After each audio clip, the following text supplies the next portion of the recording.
Isang mapagpalang araw sa lahat mga hunters. Ito naman si Stone Hunters TV.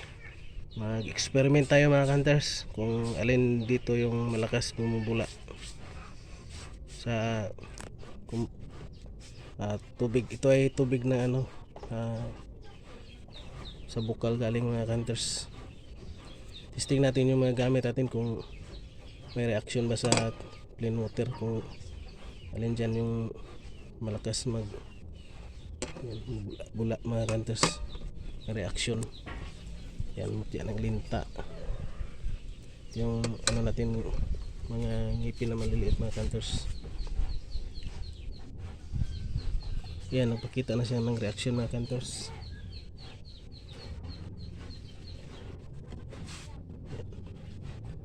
Yan, mayroon mga hunters ay no. At ito din yung sa linta natin, yan klaro mga hunters.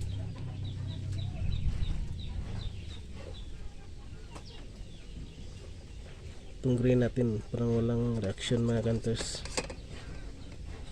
Yan.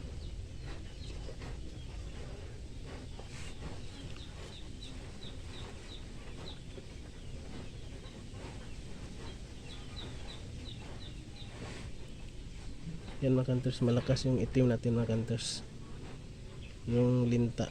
Yan o, mayroon din dyan sa gilid, mga gilid-gilid mga hunters.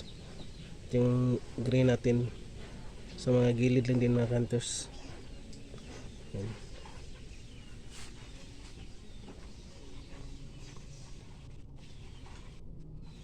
Yan ang ngipin ng kidlat na kulay green at linta. At itong itim mga hunters, kunin natin mga hunters yung kita nyo yung purma mga hunters. Ayan o, yan mga hunters, itim maliliit mga hunters, masyado kalakihan mga hunters, kanya lang siya. Yan, yan. Ito lang muna yung papakita ko mga hunters, yung pag-testing natin ng mga gamit sa natural na tubig mga hunters. Maganda yung testing natin sa natural lang na tubig, kasi pag suka ang gamitin ay hindi yan maganda sa mga gamit mga hunters, lalo na sa batong kidlat. Pag suka ang gamitin, yan ay kontra talaga nila, yung suka at saka yung kalamansi mga hunters sa ngipin ng kidlat. At ito lang muna yung papakita ko mga hunters, and God bless sa ating lahat, and big shout out na lang sa lahat